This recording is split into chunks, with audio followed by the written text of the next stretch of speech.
और मेरे ख्याल में इस करंट सिचुएशन में कोई भी कंट्री जंग अफोर्ड नहीं कर सकता। सब जैसे तो पाकिस्तान को सबसे पहले तो खुद को स्ट्रॉन्ग होने की ज़रूरत है, इकोनॉमिकली, पॉलिटिकली। इस वक्त पॉलिटिकल सिचुएशन भी आपके सामने है, तो जब तक पाकिस्तान अपने पॉलिटिकली इकोनॉमिकली स्ट्रॉन्ग नहीं हो सकता, इससे पहले हमारा बात करना बेवकूफ़ी वाली बात है। इंडिया ने अपना फोकस फुल इकोनॉमी पे किया हुआ है और ख़ास तौर पे टेक्नोलॉजी पे, जैसे एप्पल स्टोर उन्होंने ओपन किया है। इसी तरह पाकिस्तान को भी चाहिए कि अपना जो फोकस है और बजट है वो इनोवेशन की तरफ करे, टेक्नोलॉजी पे इन्वेस्ट करे और यूथ पे इन्वेस्ट करे। तो जो जितने भी ये मसाइल है ना, ये जहाज़ से ख़त्म होने वाले मसाइल हैं, ठीक है। ये मतलब बातों से ख़त्म होने वाले मसाइल नहीं है। तो बहुत सारी NGOs हैं। पहले हमारे जो ISPR के DG हैं उन्होंने प्रेस कॉन्फ्रेंस की है कि इंडिया इस भूल में ना रहे कि हम जंग नहीं लड़ सकते, हम जंग उनके घर तक लेके जाएंगे। हेलो व्यूअर्स, अस्सलाम वालेकुम Pakistan. This is your host Amnad Ali, you watching my YouTube channel. आज हम लोग बात करने वाले हैं former chief of army staff general Qamar Javed Bajwa के बारे में, जो बहुत सारी कयासराइयाँ सामने आ रही हैं उनके बारे में। उनकी जो भी स्टेटमेंट सामने आई हैं और हमारे जर्नलिस्ट हामिद मीर की तरफ की स्टेटमेंट के बाद जो स्टेटमेंट सामने आई है उन पर बहुत सारे रिएक्शन सामने आ रहे हैं, जिनमें से एक बहुत इंपॉर्टेंट रिएक्शन है हिजबुल चीफ सलाहुद्दीन का। तो उनकी तरफ से एक डिसअपॉइंटमेंट शो की गई है और ये कहा गया है कि ये नेगेटिवली पोर्ट्रे करेगा इमेज पाकिस्तान का। हमारे यहाँ के लोग क्या कहते हैं, उनका क्या ओपिनियन है, चलते हैं आवाम से जानते हैं। अस्सलाम वालेकुम। वालेकुम सलाम। कैसे हैं आप? अल्हम्दुलिल्लाह ठीक, आप बताएं। अल्हम्दुलिल्लाह। सर, क्या नाम? मोहम्मद सलमान। सर, आपका क्या ख्याल है? खुद आप भी पाकिस्तानी हैं, आप क्या सोचते हैं? अच्छा, सबसे पहले जो आप स्टेटमेंट की बात करें वो मैंने सुनी है, उसमें एक्स चीफ की बात की गई है और उन्होंने खुद स्टेटमेंट नहीं दिया कि वो एक जो हमारे एंकर हैं और मीडिया पर्सन है हामिद मीर साहब, उन्होंने ब्रेक थ्रू किया है अपने शो में। और इसके बाद जो आप स्टेटमेंट बात करिए कि हिजबुल्लाह के चीफ ने दिया है, वो मैंने सुना नहीं। उससे नेगेटिव इमेज नहीं जाना चाहिए, क्योंकि अभी कुछ दिन पहले हमारे जो ISPR के DG हैं उन्होंने प्रेस कॉन्फ्रेंस की है कि इंडिया इस भूल में ना रहे कि हम जंग नहीं लड़ सकते, हम जंग उनके घर तक लेके जाएंगे। और मेरे ख्याल में इस करंट सिचुएशन में कोई भी कंट्री जंग अफोर्ड नहीं कर सकता। सब जैसे अब देखती हैं कि इंडिया ने अपना फोकस फुल इकोनॉमी पे किया हुआ है और ख़ास तौर पे टेक्नोलॉजी पे, जैसे एप्पल स्टोर उन्होंने ओपन किया है। इसी तरह पाकिस्तान को भी चाहिए कि अपना जो फोकस है और बजट है वो इनोवेशन की तरफ करे, टेक्नोलॉजी पे इन्वेस्ट करे और यूथ पे इन्वेस्ट करे।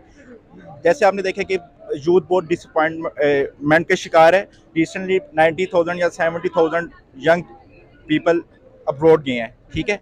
तो हमें चाहिए कि अपना फोकस इकोनॉमी पे करें, इकोनॉमी बेटर करें। ये जंग से कुछ हासिल नहीं होगा। अभी यूक्रेन और आप रशिया की देख रहे हैं, उससे भी कुछ हासिल नहीं होगा सिवाय जानी नुकसान के, ठीक है। हमें एक फ्रेंडली इन्वायरमेंट देना चाहिए। मेरे ख्याल में ट्रेड भी ओपन होनी चाहिए इंडिया और पाकिस्तान के दरमियान, ताकि इकोनॉमी को बूस्ट मिल सके। अच्छा सर, सलमान सर, यहाँ पर एक और सवाल मैं ऐड करना चाहूँगी। आपके ख्याल में आपको क्या लगता है कि ये सारी सिचुएशन हमारे सामने है, लेकिन कश्मीर कॉज की अगर हम बात करें तो क्या हमने कश्मीर कॉज को अब 75 सालों में जस्टिफाई किया है?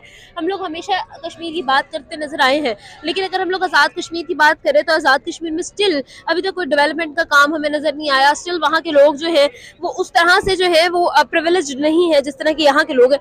तो इन सब चीजों को देखते हुए जो हिजबुल की तरफ से कहा गया है, सलाहुद्दीन की तरफ से, कि पाकिस्तान हैज फेल्ड, तो इसमें आपका क्या?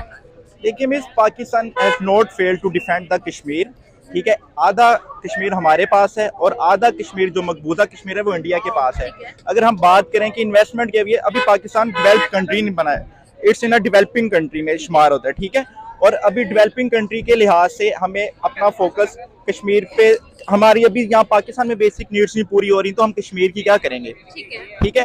मेरे नज़दीक जो UN की रेजोल्यूशन थी कि वहाँ पे रिफरेंडम होना चाहिए कि वो क्या चाहते हैं, और मैं बहुत से कश्मीरीज को जानता हूँ, वो ये चाहते हैं कि उनको एक आज़ाद स्टेट दे दी जाए, ठीक है। वो ना इंडिया के साथ एफिलिएशन चाहते हैं ना पाकिस्तान के साथ एफिलिएशन चाहते हैं, क्योंकि पाकिस्तान इस अभी स्टेट में नहीं है कि हम कश्मीर को भी अडॉप्ट कर सकें, ठीक है। क्योंकि हमारे लोग बेसिक नीड्स पे रो रहे हैं, मर रहे हैं, आटे की लाइन पे लाके मर रहे हैं। वालेकुम सलाम। Sir, good name? Mohammad Awais. Awais, आज का बात यह है पहले नंबर पे कि कश्मीर एक मुस्लिम लोगों का मुल्क है। तो पाकिस्तान ने जहाँ तक कोशिश की अमेरिका तक मतलब एजेंडे को लेके गया, तो लेकिन उसका कोई सलूशन नहीं निकला। इस्लामिक जितने भी जो मतलब आज हम अपनी अगर पिछली हिस्ट्री को देखें तो जो जितने भी ये मसाइल है ना, ये जहाज़ से ख़त्म होने वाले मसाइल हैं, ठीक है। ये मतलब बातों से ख़त्म होने वाले मसाइल नहीं है। तो बहुत सारी NGOs हैं, बहुत सारी ऑर्गेनाइजेशन है जो ये मतलब हेल्प आउट कर रही है कश्मीरियों को। लेकिन पाकिस्तान के अंदर हर इंफरादी पर्सन के ऊपर ये लागू है कि वो मेहनत करता है, लेकिन किसी ने कोई उनके लिए कोई आवाज़ नहीं उठाई, बल्कि मुझे लगता है कि शायद हमने उनके लिए मुश्किलात ही पैदा की हैं, उनके लिए आसानी पैदा नहीं की। अच्छा सर, आपके ख्याल में हम लोग इसके बारे में अगर बात करते हैं तो 75 साल पाकिस्तान का एक ही कॉज रहा है, वो है कश्मीर। पाकिस्तान ने जिस भी इंटरनेशनल प्लेटफॉर्म पर जाकर बात की है तो कश्मीर के बारे में की है। उसके बावजूद जब कश्मीरियों की तरफ से ये सामने आता है कि पाकिस्तान जो है वो जस्टिफाई नहीं कर सका कश्मीर कॉज को, तो ये क्या सही बात है उनकी तरफ से, क्या सही कहा जा रहा है? आपका इस बारे में क्या? देखिए मैम, बात यह है कि हमने जितना हम लॉन के नीचे दबे हुए हैं, जितना हम पॉलिटिकल प्रेशर के नीचे हैं, जितना मतलब आपके सामने पाकिस्तान की इकोनॉमिक कंडीशन भी पता है इस वक्त, मतलब इन्फ्लेशन रेट देख लें आप, सारे मामला देख लें, तो इसलिए पाकिस्तान जितनी मर्जी की बात कर ले तो मतलब मुझे नहीं लगता कि उसका कोई रिएक्ट है मतलब ऑर्गेनाइजेशन के ऊपर, इंटरनेशनल ऑर्गेनाइजेशन के ऊपर। ठीक है। तो पाकिस्तान को सबसे पहले तो खुद को स्ट्रॉन्ग होने की ज़रूरत है, इकोनॉमिकली, पॉलिटिकली। इस वक्त पॉलिटिकल सिचुएशन भी आपके सामने है, तो जब तक पाकिस्तान अपने पॉलिटिकली इकोनॉमिकली स्ट्रॉन्ग नहीं हो सकता, इससे पहले हमारा बात करना बेवकूफ़ी वाली बात है। अस्सलाम वालेकुम। वालेकुम अस्सलाम। कैसे हैं आप? अल्हम्दुलिल्लाह मैं ठीक ठाक। अच्छा सर, आज का हमारा एक सवाल है। पहले नंबर पे तो ये चीज़ गलत है, ठीक है। जो भी इस चीज़ की हाइप क्रिएट कर रहे हैं वो बड़ा गलत कर रहे हैं, ठीक है।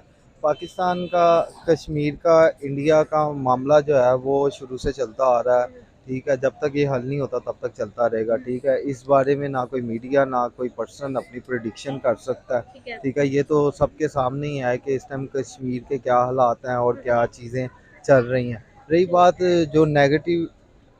बात जो नेगेटिविटी फैला रहे हैं, उन लोगों को ऐसा नहीं करना चाहिए। हम हमेशा से बरादराना इंडिया वालों के साथ चलें और चलते रहेंगे। वो हमारे हमसाया मुल्क में रहते हैं, ठीक है।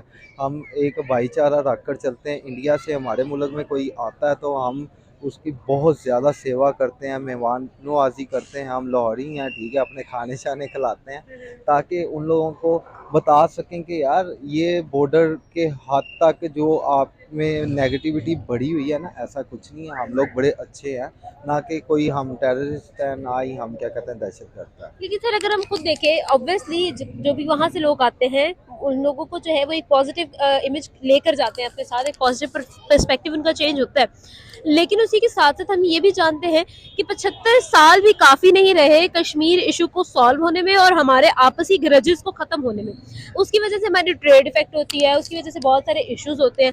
इन सब चीज़ों को देखते हुए आपको क्या लगता है कि 75 साल वाकई में काफ़ी नहीं थे? अभी रिसेंटली यूएन में इंडियन कॉन्सुलर की तरफ से भी कहा गया कि ये एक बायलैटरल इशू है और मजीद जो है इसको यूएन के अंदर डिस्कस नहीं होना चाहिए। लद्दाख और जम्मू एंड कश्मीर जो है हमारे इनएविटेबल पार्ट्स हैं। आप इस चीज़ को किस तरह से? जाहिर सी बात है, अगर वो कहते हैं ना कि अगर बैठ के इस मसले का हल निकाल सकते हैं तो ज़रूर पाकिस्तानी जो हुकूमत है वो बैठने के लिए तैयार होगी, ठीक है। मैं एक आम शहरी हूँ, ठीक है।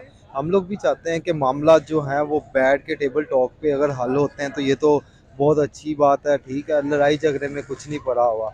रही बात अपनी ट्रेड की बात करें, आप भी जानते हैं कि इस टाइम हम थोड़े से क्राइसिस पे हैं, ठीक है। लेकिन वो कहते हैं ना, जहाँ पे बुरा वक्त आता है वहाँ पे अच्छा वक्त भी आता है। तो अब अप्स एंड डाउन्स के साथ हम लोग चल रहे हैं, सरवाइव कर रहे हैं, लेकिन इंशाल्लाह ताला वो वक्त भी आएगा जब खुशहाली आएगी, ठीक है। लोगों से की बात जा रहा है, उनका ओपिनियन आप तक शेयर किया। उम्मीद करती हूँ आज की वीडियो आपको बहुत पसंद आई होगी। आप नादर को दे इजाजत, तो देखते रहे हमारा यूट्यूब चैनल। आपसे मिलेंगे अगली वीडियो में, तब तक के लिए अपना और अपनों का बहुत ख्याल रखिएगा।